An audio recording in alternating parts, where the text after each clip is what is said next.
presentación y a compartir mi pantalla con ustedes. Ok. Muy bien. Pueden ver la pantalla, ¿cierto? ¿Todo bien? ¿Sí pueden verla? Súper, ya vi allí, Blanca. Muchas gracias. Buenas noches a todos, a todas más bien. Sean bienvenidas a este recuento poético panameño. Estamos llegando a la mitad de nuestro estudio y la noche de hoy tenemos asignada la segunda parte del modernismo. Muy bien, mi nombre es Edwin Chacón, soy el coordinador del grupo de estudios de Panamá Poético para los que nos ven en YouTube. Y el propósito de nuestro grupo de estudios es adentrarnos en el fenómeno poético y conocer sus dimensiones tanto en nuestro país como en los otros países. Esta semana vamos a abarcar la tercera generación modernista y tenemos a personajes como Zoraida Díaz, Demetrio Fábrega, Juan Bautista Aizuru o Aispurú, en algunos sitios lo encontré como Aispurú, Antonio Noli, José María Guardia, José Guillermo Batalla, Enrique Gensier y nuestro poeta Ricardo Miró Denis. Muy bien. Esta tercera generación tiene algunas características muy generales. Vemos que existe una voluntad de autonomía, es decir, los poetas se sienten en la capacidad y en la potestad de tomar un poco el control sobre las cosas que escriben. Hay un rechazo hacia la cosmopolita, es decir, hacia el avance de la globalización en ese tiempo, y los poetas vienen un poco más hacia la simplicidad de sus textos y hacia la interioridad personal. El tema de la tierra vuelve a ser bastante común y los motivos locales, es decir, los poetas se enfocan en su tierra, en su gente y en sus cosas.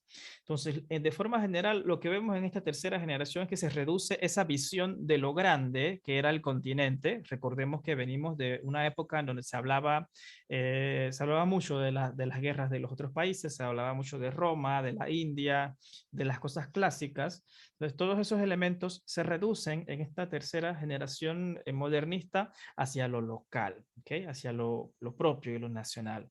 Y quizá es por esa razón que nosotros nos identificamos mucho con esta generación modernista como los poetas de nuestra nacionalidad. Y es precisamente porque la nacionalidad era uno de los temas importantes para este grupo. Muy bien, pasemos entonces. Muy bien, con nuestra primera poeta, Zoraida Díaz. Ella es tableña, nace en 1881 y muere en la ciudad de Panamá en 1948. Sabemos que es la primera mujer panameña que publicó un libro de versos que se tituló Nieblas del Alma y fue publicado en 1922. Si vemos aquí, hay una diferencia con Amelia Denis. Recordemos que Amelia Denis la recordamos como la primera poetisa panameña, es decir, la primera mujer que escribía versos. La obra de Amelia, sin embargo, fue compilada en Nicaragua y publicada post-mortem, ¿okay? Años después. En cambio, Zoraida Díaz es la primera mujer panameña que publica ella misma su libro de versos y su título es Nieblas del Alma en el año 1922. Ella es una educadora con una alta sensibilidad social y también con ciertas ideas que eran muy bélicas para su momento. Ella entraba muy en desacuerdo con algunas situaciones sociales y que en algunas veces eso le llevó a que se le privara de su carrera como educadora, es decir, le prohibían la educación por sus ideas un poco más poco liberales, ¿no?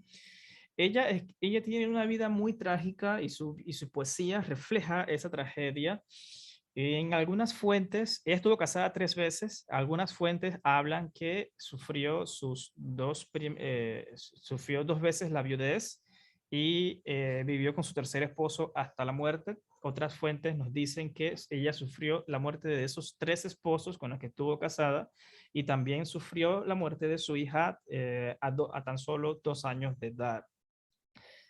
es por esta tragedia, este sentimiento de pérdida, lo vemos muy presente en la poesía de Zoraida. Y algo muy interesante de ella es que fíjense en el tiempo en el que ella vive y es una mujer que participa activamente del feminismo local. Ella tuvo cargos en las asociaciones feministas, tuvo cargos en periódicos y otras organizaciones que defendían la causa de la mujer. Entonces, estamos hablando de una época primero en que la mujer no estaba, digamos, consagrada a la actividad artística. O sea, el arte era un asunto de varones. Y ahora estamos hablando de una mujer que encima publica su propio libro de versos y también defiende la causa de ella y de las otras mujeres. Entonces, Zoraida Díaz es muy querida dentro de nuestros círculos feministas actuales por defender la causa de existir y ser mujer. Ella tiene un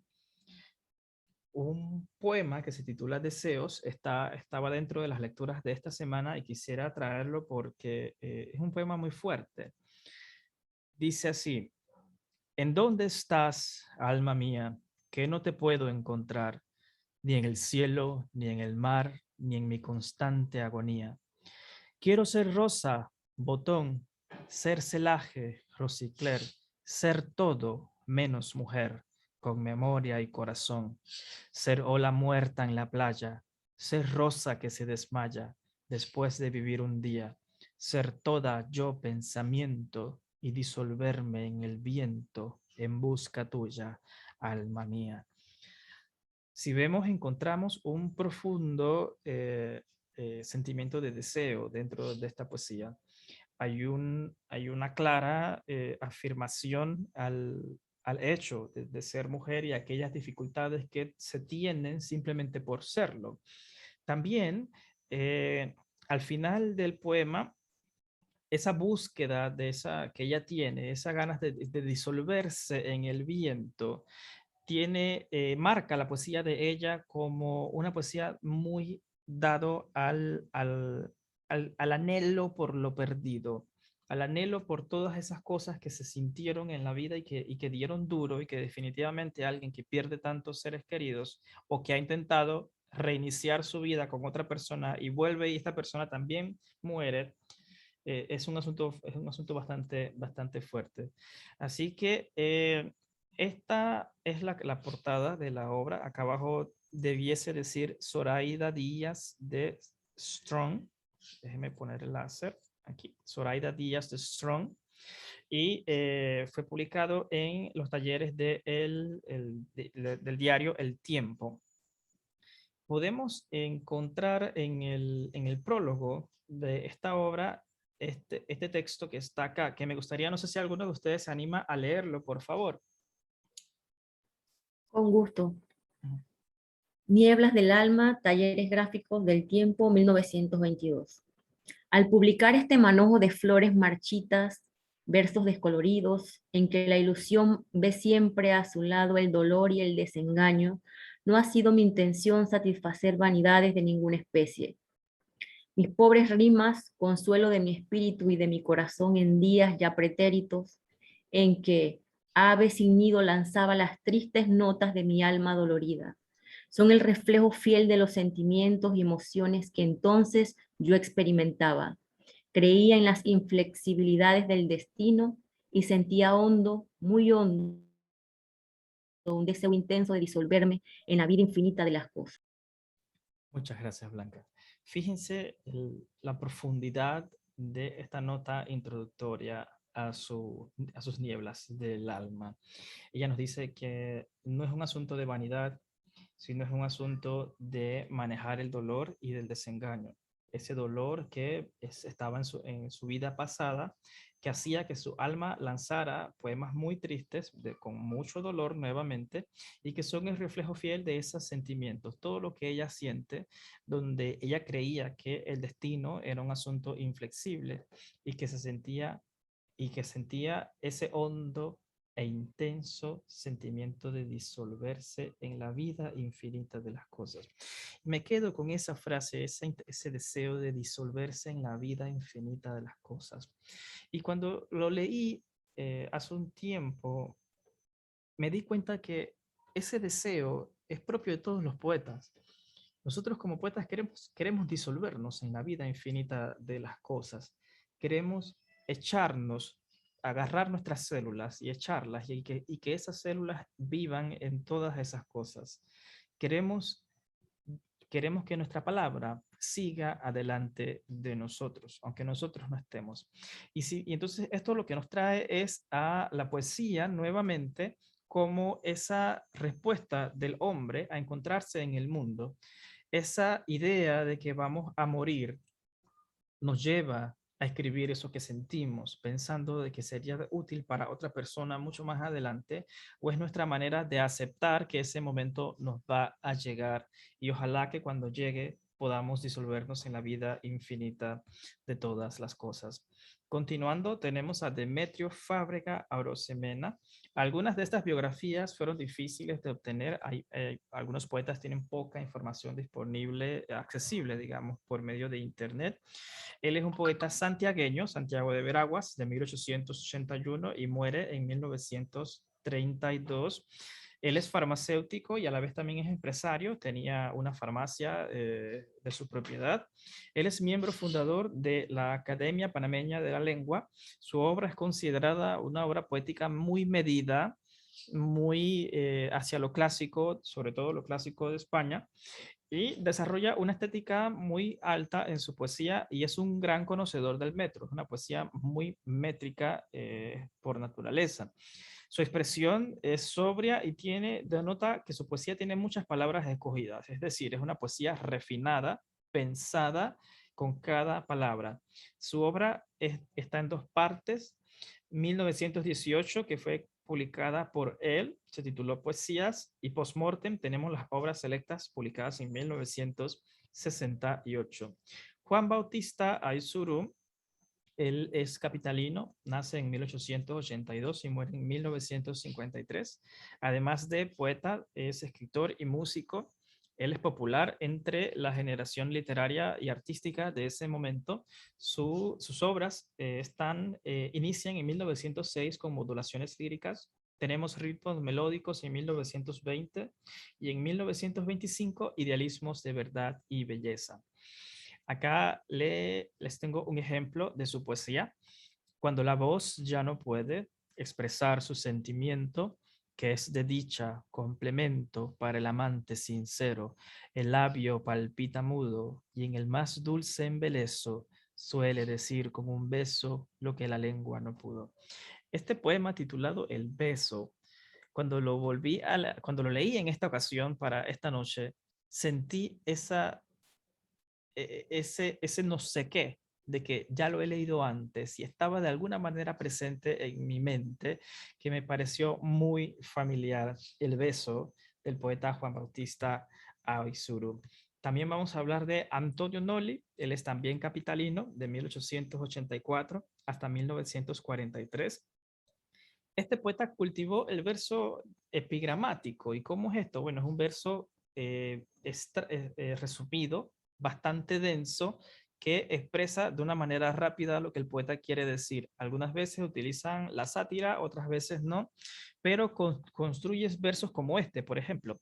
Él escribió, es la amistad una flor, muy blanca de grato olor, que se ofrenda sin testigos, pero observo a la verdad que aunque existe la amistad, no se encuentran los amigos. Esto es un verso epigramático y era un estilo que cultivó Antonio Noli. Su seudónimo para las publicaciones en los diversos diarios y revistas fue Flavio. Él también es reconocido por escribir algunas obras dramáticas y entre sus obras tenemos en 1924 Burbujas de jabón y en 1926 Cómo se curan las vidas. También tiene una obra inédita que se titula Pimientos. Continuamos con José María Guardia, él es de La Pintada. en la provincia de Coclé, nace en 1885 y muere en la capital en 1941.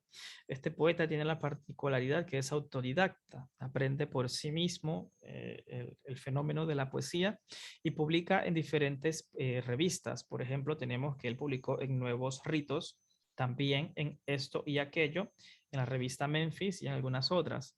Su obra poética está publicada en 1925, se tituló Retazos Líricos. Rodrigo Miró dice de José María Guardia que él es un hábil facturador de sonetos, hondo y emotivo. Mostró un amor y una comprensión de la naturaleza poco comunes. Silenciado casi enseguida, fue sumiéndose gradualmente en una especie de limbo moral e intelectual que le incapacitó para el ejercicio de las letras. Es decir, luego de retazos líricos, el poeta entra en, digamos, en un desfase cultural y literario y deja de escribir. José Guillermo Batalla, hay muy poca información biográfica. Él es de la capital de 1886 y 1962. Llegó a ser diputado de nuestra nación y también diplomático en diferentes ciudades. Es un poeta cantador del tema patriótico.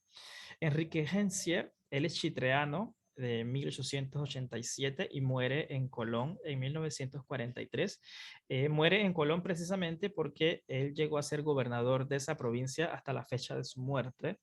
También fue diplomático de nuestro país y es recordado también por ser autodidacta y aprender por su cuenta a escribir poesía. Él fundó y dirigió la revista titulada Esto y Aquello, y su poesía es recordada como melancólica y sonora. Hasta este momento hemos visto que la mayoría de nuestros poetas nacen en la década de los 80 y 90 del siglo XIX. Es decir, son poetas que están presentes durante ese juego del canal, la pausa del canal francés, las negociaciones de Estados Unidos con Colombia, ven nacer nuestro país. Y es precisamente cuando ya en nuestro país ellos ven nacer ese país, Panamá, y que luego se une perdón, que ya estamos unidos a Colombia, nos estamos acercando hacia nuestra separación y es en ese momento donde ellos tienen su actividad poética. Bien, terminaremos de hablar con Ricardo Miró Denis. Él es capitalino de 1883 hasta 1940. Sabemos de Ricardo que él es huérfano de padre a muy temprana edad, que se va a estudiar a Bogotá cuando tenía 15 años, estaba estudiando pintura y luego es interrumpido por la Guerra de los Mil Días, este estudio de pintura. Él publica sus versos en El Heraldo del Istmo y funda su propia revista titulada Nuevos Ritos. Él fue director de los Archivos Nacionales, secretario perpetuo de la Academia Panameña de la Lengua desde el año 1926. Su poesía se describe como poesía íntima, sencilla y fiel al paisaje panameño. Muy bien, hasta acá mi presentación. Ahora nuestra compañera Julie nos va a compartir algo sobre Ricardo Miró. Julie, el micrófono es vuestro. Gracias, buenas noches a todos. Bueno, empezaré por hablar un poco sobre la trayectoria o la vida de Ricardo Miró. En principio, pues es considerado la voz poética y más legítima de la literatura panameña, un poeta modernista que alcanzó una popularidad inusitada. Como mencionaste anteriormente, fue director de los Archivos Nacionales y secretario perpetuo de la Asociación Panameña de la Lengua. Pero cabe destacar que durante ese tiempo, el periódico era dirigido por Guillermo Andreve en ese tiempo. Sus primeros poemas, él los publicó en la revista literaria El Heraldo. Y su legado más importante, o más bien uno de los más importantes en la poesía patria, fue escrita en el año 1909. Consideramos los panameños que esta es una poesía emblemática y que a pesar del tiempo transcurrido, es aprendida una y otra vez de generación en generación. Yo he escogido el extracto de la poesía Patria que voy a leer a continuación, y lo que ven en pantalla quise traerlo para compartirlo con ustedes porque es un mural en donde el mismo extracto que yo voy a leer, que tanto me gusta, está en Boquete, en Cotogua Café Victoria Chocolate. Y han hecho este mural precioso y le han puesto precisamente pues ese extracto de la poesía que Edwin amablemente pues ha compartido en pantalla para todos. Y la parte que me gusta mucho dice así: dejadme el viejo tronco, donde escribí una fecha, donde he robado un beso, donde aprendí a soñar. Ricardo Miró. En esta poesía Patria, en sí para los panameños es un ícono nacional y una marca indeleble, y podemos observar que en sus versos cuenta nuestra historia, el sentimiento, la identidad, y nos refiere a la geografía que él extrañaba tanto, porque en ese momento Miró valora el recuerdo de la naturaleza. En ese tiempo él estuvo en Marsella en labores diplomáticas, y durante ese tiempo pues cabe destacar que es cuando escribe la poesía, en el año 1909. En cuanto al análisis del verso bueno, de los versos que les acabo de leer, que son uno de mis favoritos, puedo decir que figura en la pantalla pues lo leído, y expongo que la intención estética del texto transmite el sentimiento del autor. Puede ser que en toda la poesía, pero específicamente en este es cuando lo siento un poco más realzado. La musicalidad y la armonía y ritmo de esos versos son gratos al oído al momento de recitarlos. La sonoridad lleva a visualizar las imágenes poéticas y figuras en un lenguaje liberador que lo va conduciendo durante la poesía, y que es también conciencia, porque la podemos ver a lo largo de todo lo que él expone. Dicho esto, pues, y para concluir, Miró señaló las líneas de un proceso de renovación que marcaría la poesía panameña, desde ese entonces hasta siempre. Muchas gracias. Gracias a ti, Julie, por apoyarme con la introducción de esta semana. Hasta acá, permítame detener mi pantalla. Le doy buenas noches y bienvenida a los que se han unido durante la presentación. Gracias por estar acá. Usualmente yo guío el debate con algunas preguntas previas, pero me gustaría esta noche de hacer el debate un poco más libre y más abierto a sus propias inquietudes y preguntas. Así que voy a abrir el micrófono para que los que deseen compartirnos sus impresiones de estudio de esta semana, cuáles fueron algunos de los poetas que más les sorprendió y por qué, y si tienen algún verso que deseen compartirlo con nosotros. ¿A quién le gustaría comenzar?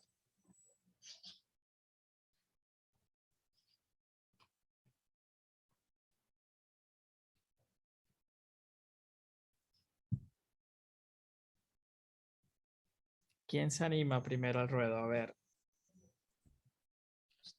Hola, Hola, Analida. sí, ¿Qué tal? Buenas noches. Bienvenida, Analida. Cuéntanos. gracias. Bueno, les voy a confesar que no tuve tanto tiempo de buscar información sobre todo, pero me llamó la atención Zoraida Díaz, quizás porque es mujer y en su época debió haber sido sumamente difícil, pues por las razones que todos sabemos, el machismo arraigado, las situaciones políticas de la época. Entonces me llama la atención que Zoraida Díaz, en primer lugar, fue docente, ¿no? Y egresada de la Escuela Normal de Institutores, y que ella hace como un grupo en su comunidad para ayudar a las personas a educarse, ¿verdad? Pero ciertos, como diríamos, personas influyentes, hombres, en el medio de esta situación, no les cayó bien esa idea para nada, la rechazan totalmente, ¿no? Tanto así que ella es despedida de ese puesto, ¿no? Y aparte de eso, las diferentes pérdidas personales de familiares cercanos que le afectan tanto y ella lo transmite en sus escritos. Pasa por épocas en que no escribe, está, me imagino, muy deprimida, y luego se repone y retoma, ¿no? Tanto así que regresa al magisterio, esta vez como directora de una escuela, en donde escribe la mayoría de sus versos en esa etapa y publica Primavera, ¿no? Pero al poco tiempo vuelve a enviudar y no escribe nuevamente, por un largo tiempo no escribe. Sin embargo, se casa por tercera vez y ya, pues hasta su muerte, tiene una relación más o menos estable, pero es la primera mujer panameña que publica un libro de versos en 1922. Entonces su obra se caracteriza porque es romántica, es sentimental y es melancólica. Voy a leerle uno de sus poemas. Ya le busco aquí.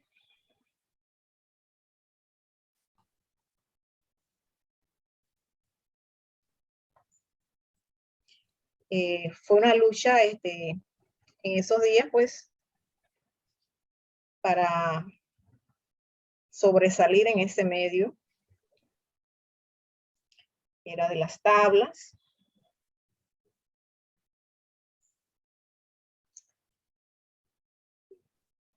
Okay. Mientras lo busca, yo Ya recuerdo... lo tengo. Ah, ya lo tienes, sí. Ajá. Adelante. Dice, deseos. Yo creo que este fue el que tú leíste. Sí, Sí. pero con gusto Okay. puede compartirlo nuevamente. Vamos a escucharlo nuevamente, no se preocupe. Ok. Dice, ¿en dónde estás, alma mía, que no te puedo encontrar ni en el cielo, ni en el mar, ni en mi constante agonía? Pero voy a leerles otro, vamos a disfrutar otro. Adelante. Vamos a aprovechar la ocasión para disfrutar otro. Vamos a ver aquí, crepuscular.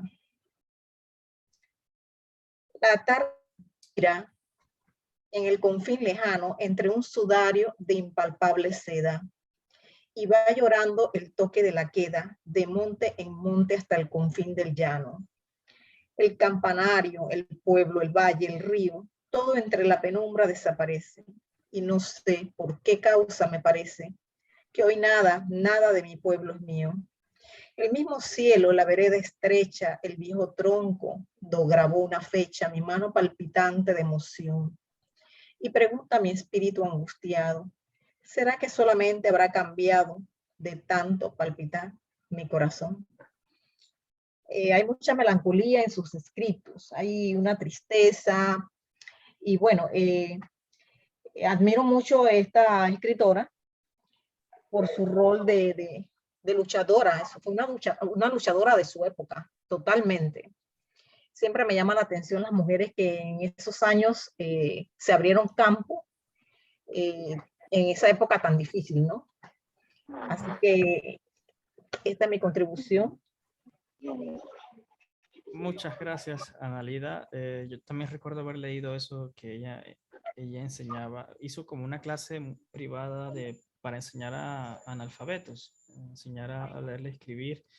Y movida pues por ese sentimiento de ella como educadora y también con esa intención de hacer como un cambio en su entorno, ¿no? En su sociedad. Así que gracias, Analida, por eso. ¿Alguien más le gustaría continuar con sus impresiones de lectura de esta semana?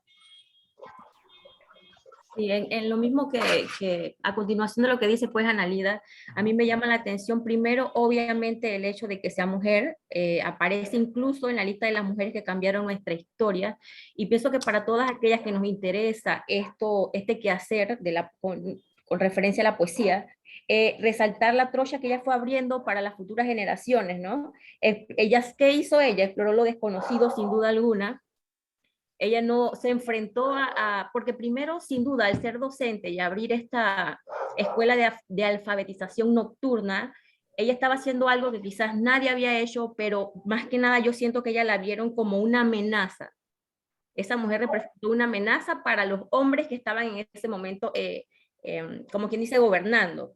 Entonces, el ver que una mujer venía con tanta fuerza y prácticamente a ella la despidieron y ni siquiera esto le importó, porque hubiera sido otra, ella se hubiera quedado como quieta. Mientras estudié para ser docente y tengo esta limitante, ella pudo haberse quedado sin seguir haciendo más nada, pero al contrario, ella siguió haciendo su revolución, por llamarle de alguna manera, porque fue delegada de un congreso feminista, fue vicepresidenta de la de la primera directiva nacional del Partido Nacional Feminista. O sea, todo lo que se atrevió a hacer esa mujer. Y me llama también la atención por el hecho de que yo tampoco conocía el nombre de Zoraida Díaz. Me leí todas las poesías de ella que me pude leer y sin duda, ya ahí sí voy en cuanto a la temática, el hecho de que las situaciones que le tocó vivir marcaron muy de lleno sus poemas.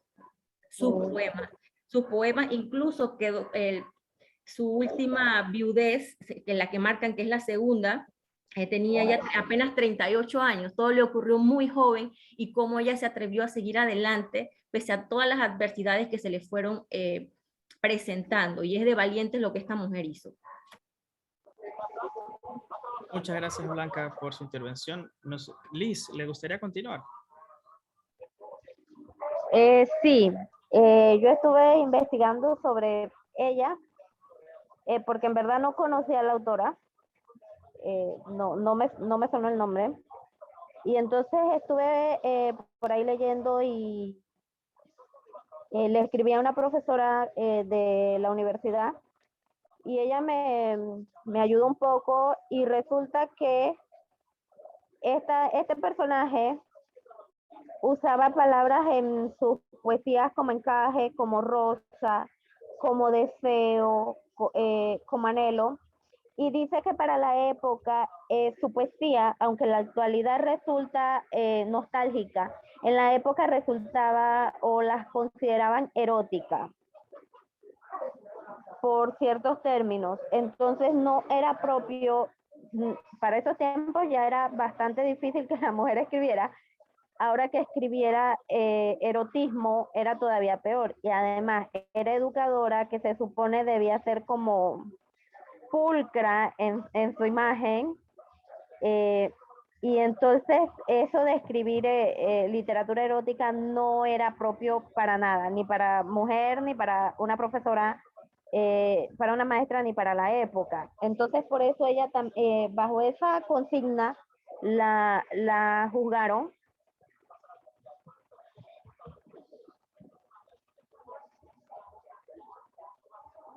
¿Me escuchan?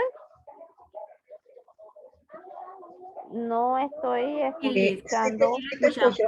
Sí, te escuchamos. Ah, ok. Es que por ratos yo no escucho.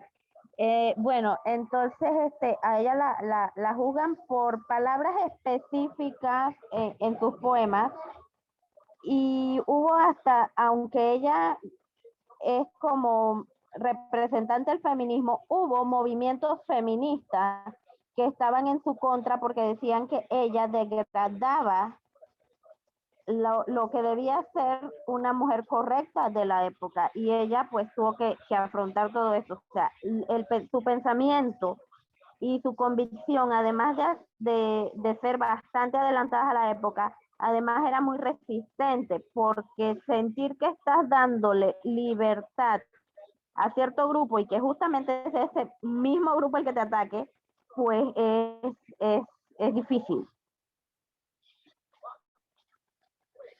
Gracias, Liz, por tu intervención. De hecho, sí, el tema del feminismo que tocamos en esta ocasión debido a la vida de la autora es algo muy, muy presente de nuestro tiempo. Hay muchas discrepancias que se pueden encontrar tanto en la historia como en el presente. Algunas mujeres dicen, no, tal persona no me representa. Y la realidad es que para bien o para mal, es por el esfuerzo de esa corriente de mujeres que las propias mujeres pueden hablar, que las propias mujeres pueden expresarse, que las propias mujeres pueden escribir, que pueden ser alguien en nuestro mundo, porque lamentablemente nuestra sociedad no le dio su espacio. Y bueno, Zoraida, sí, cuando tú lees sus poemas, hay palabras muy particulares que quizá a nosotros no nos suenen erotismo. Gracias a Liz por ese comentario muy atinado. Pero recordemos cómo era el pensamiento de las personas en este tiempo, ¿no? Estamos hablando mucho más de 100 años. Entonces, quizá la palabra encaje les resulte erótico y para nosotros no, para nosotros es un mero encaje. Erotismo para nosotros es otras cosas, pero en ese tiempo quizá era muy distinto. Gracias, Liz, por tu intervención. No sé si alguien más quisiera darnos sus impresiones de lectura. Tenemos también a los otros 6 poetas, si desean abarcarlos en sus comentarios, con mucho gusto pueden hacerlo.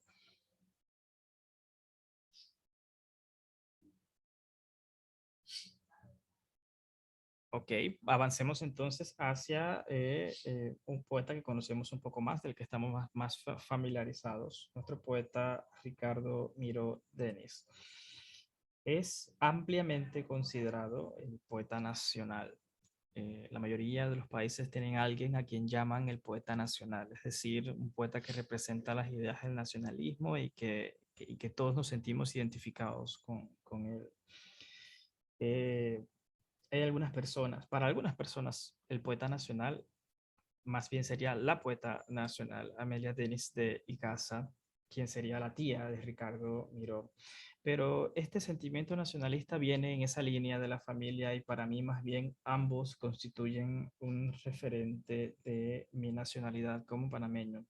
Su obra ha sido ampliamente difundida en nuestras escuelas y es del conocimiento de muchos donde encontrar su poesía. En 1984, la Academia Panameña de la Lengua hizo una compilación que tituló Poesía Selecta, con el prólogo de Elsie Alvarado de Ricord. Esta obra, que es esta de color rojo, que quizá algunos de ustedes tengan, ha sido reeditada hace como en el 2019, si no me equivoco, e incluye ahora también un prólogo de Javier Alvarado. La obra de Miró es especial por el hecho de sentirnos panameños cada vez que les escuchamos. Son muy conocidas las imágenes de las garzas, las imágenes de los animales, las imágenes de la tierra, el ruiseñor, el simbolismo de la luna. Todos estos sonetos y poemas son muy conocidos por nosotros. Como bien dijeron, su poema más representativo, Patria, fue escrito cuando él estaba en España siendo embajador de Panamá, y nos da ese contexto de lejanía con la tierra, ese contexto de no estar y de anhelar ese sentimiento del suelo, del sueño de nuestro istmo. No sé si algunos de ustedes quisiera dar algunas impresiones sobre Ricardo Miró. Lilibet, no sé si se anima usted a compartirnos qué es para usted o qué siente usted cuando usted recita la poesía Patria, que la hemos visto ya previamente aquí.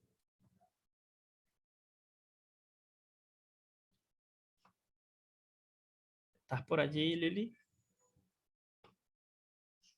Sí, ¿Podría decirnos usted un poco de ese sentimiento suyo al recitar esta poesía? uy, es que, es que los poemas que declamo siempre tienen toques nacionales, prácticamente de esa época. Y definitivamente que yo me transformo. Me siento en mi zona de confort con los temas que declamo de esa época, de Ricardo Miró, de Demetrio Corsis, de Guillermo Macay. Son poemas de la época y sí siento un fervor impresionante. Se habla de una transformación. Esa es una palabra muy interesante para describir lo que se siente cuando recitamos una de estas poesías. nos transformamos en algo, es decir, la patria se torna algo vivo en nosotros y llegamos a tener esa intensidad con nuestra bandera, con nuestros colores y con nuestra historia. Así puedo interpretar lo que usted me Sí, dice. exacto. Y yo siento que es muy acertada esa transformación o esa comunión del lector con la poesía ya previamente escrita por el poeta. Muchas gracias, Lili, por Gracias. compartirnos sus sentimientos de Sí. la poesía patria. ¿Alguien Ah, más se anima a dar sus impresiones sobre la vida o la obra de Ricardo Miró?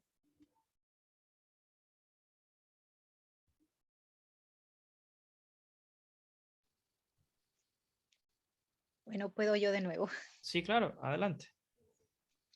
Bueno, todos creo que nos sentimos muy identificados con la poesía patria porque el sentimiento de esa pertenencia, de ese regionalismo, de sentirnos panameños, es un estandarte, un icono para todos nosotros.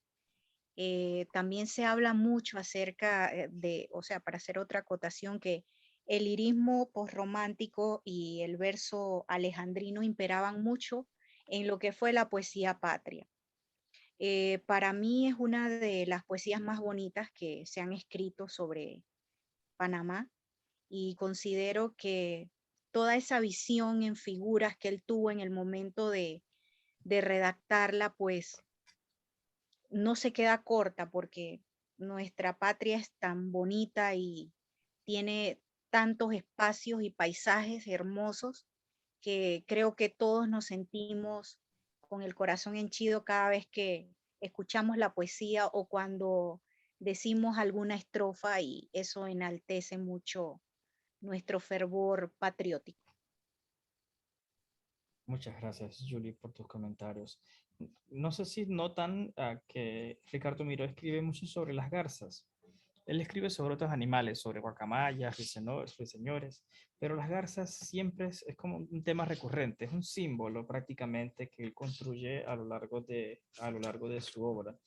De hecho, cuando él habla de las garzas que se van hacia la tarde, él está haciendo una representación propia de su propia producción poética. Sabemos que Ricardo Miró viene a producir su obra cuando ya estaba entrando en decadencia, todo el tema todo el modernismo estaba ya en su fase final, no digamos agonizante, pero sí al final, y él se siente como esa garza detrás de la bandada. Y esa manera de representar su vida implica un profundo conocimiento de la literatura de su zona, no solamente de su país, sino también de los países en alrededor. Era un poeta que conocía muy bien el flujo en donde estaba teniendo su producción poética y se sentía al final de esa rauda bandada de garzas en la que se iban hacia la tarde. Yo creo que hay más de Miró, además de Patria.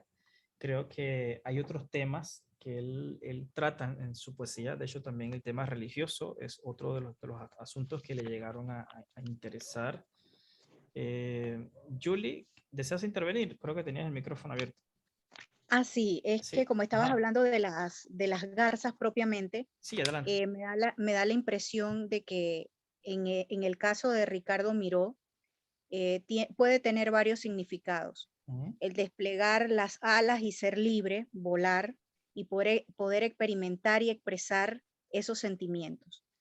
Por otro lado, la paz que sentía en ese momento al escribir pues todas sus obras.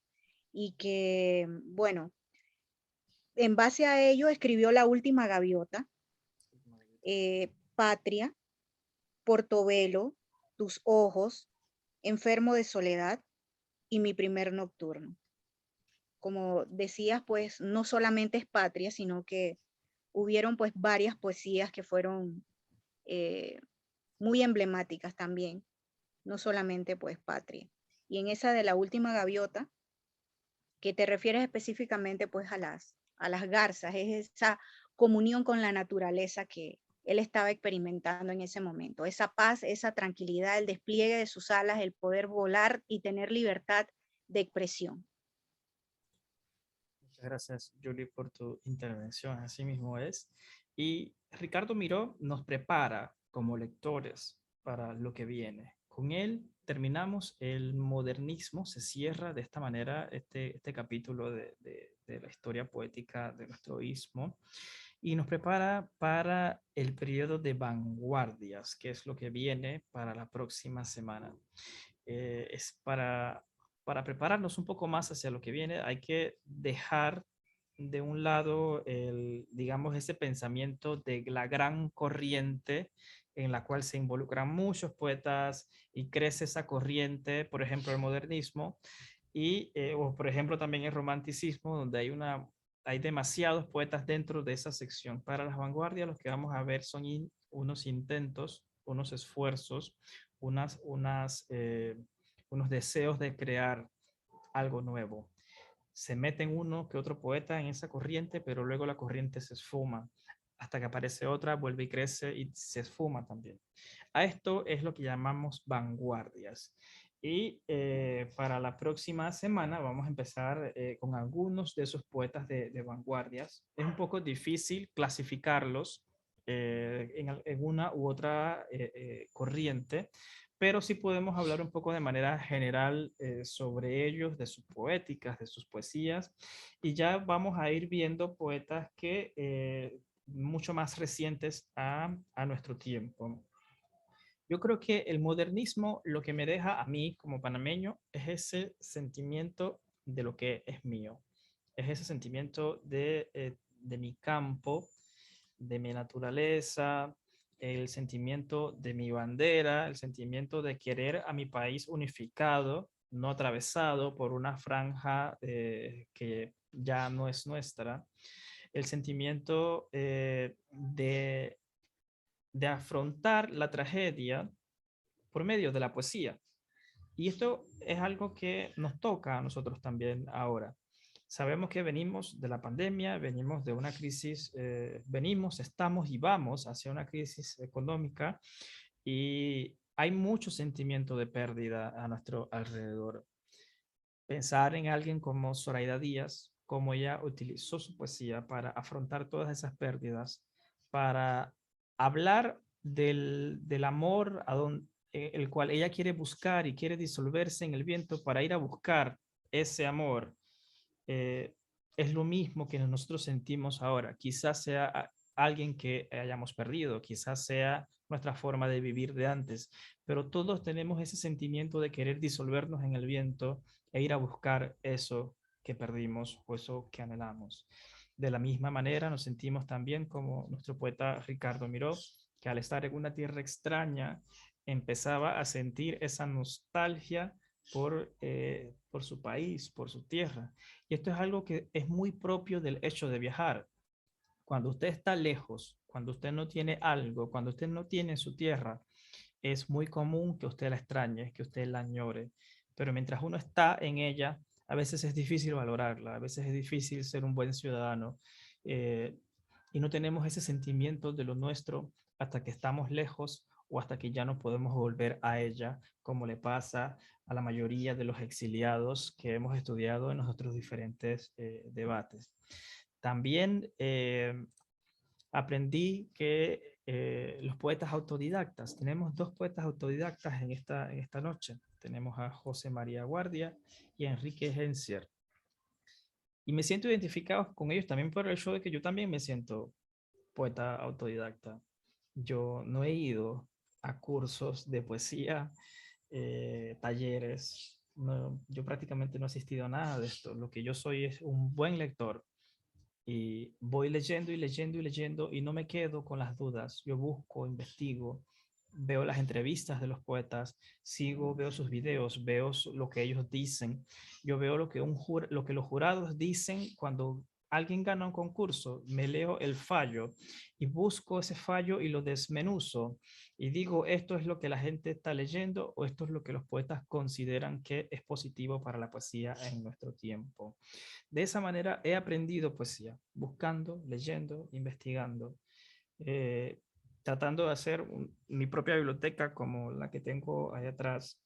Y, y creo que me siento identificado con ellos dos precisamente por eso, porque a veces hay limitaciones que no nos permiten asistir digamos, a un sitio para aprender, o de repente no podemos estudiar español, no podemos estudiar una carrera en la universidad afín a ello. Sin embargo, manifestamos en la poesía el hecho de nuestro querer.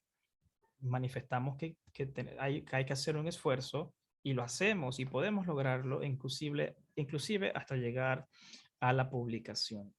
Así que de esta manera el modernismo ha influido en mi vida con particularidades de su tiempo que también están presentes en mi propio tiempo y me deja un muy buen sabor de lo que es del hecho de ser panameño por medio de la poesía.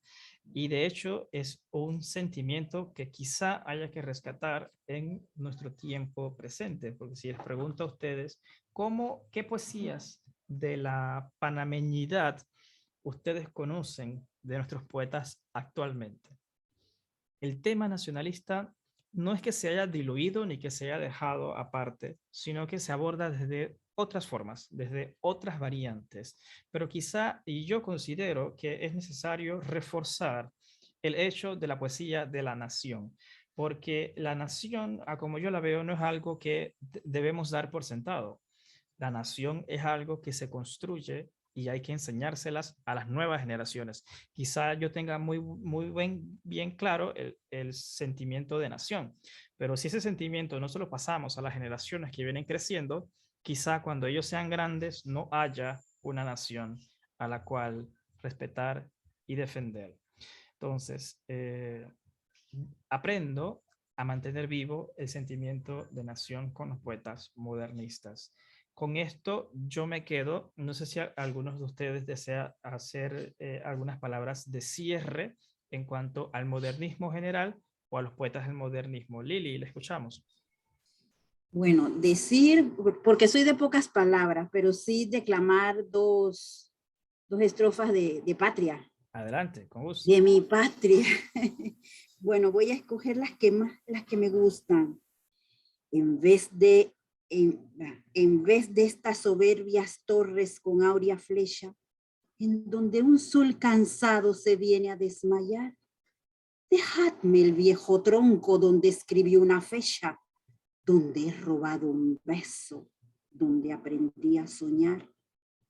Oh, mis vetustas torres queridas y lejanas, yo siento la nostalgia de vuestro repicar. He visto muchas torres, oí muchas campanas, pero ninguna supo, torres mías lejanas, cantar como vosotras, cantar y sollozar. La patria es el recuerdo, pedazos de la vida envueltos en jirones de amor o de dolor. La palma rumorosa, la música sabida, el huerto ya sin flores, sin hojas, sin verdor.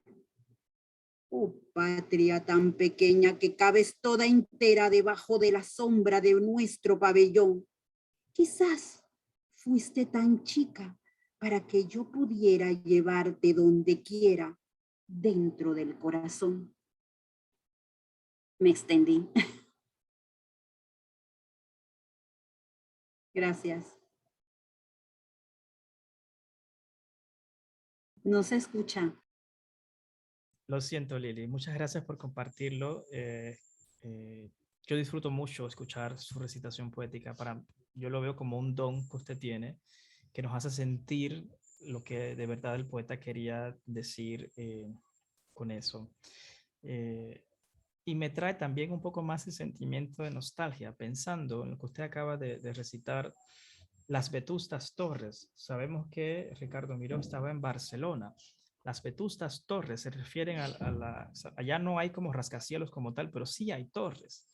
Y él hace ese juego entre el estar allá y el estar en el campo en Panamá. Y esa forma de jugar con la nostalgia me parece una estética poética muy, muy interesante para utilizar para mi propia poesía.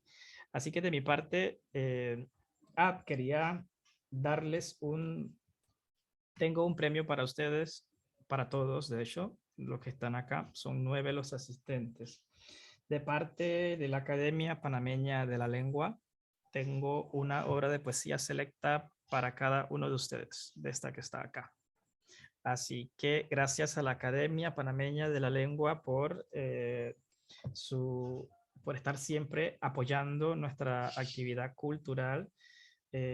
Y bueno, estaré en contacto con ustedes luego para hacer la gestión de entrega.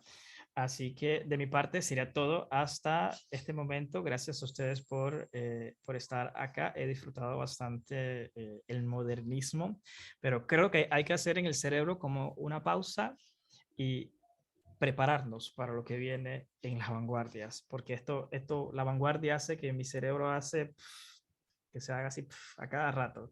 Así que nos vemos la próxima semana. Una excelente semana de estudio para todos ustedes y que tengan muy bonita noche. Hasta luego. Hasta luego, Hasta luego, muchísimas Edwin. Buenas gracias. noches. Y Gracias. gracias por el regalo. Con mucho Gracias. gusto. Hasta luego. Buenas noches, gracias. Buenas noches.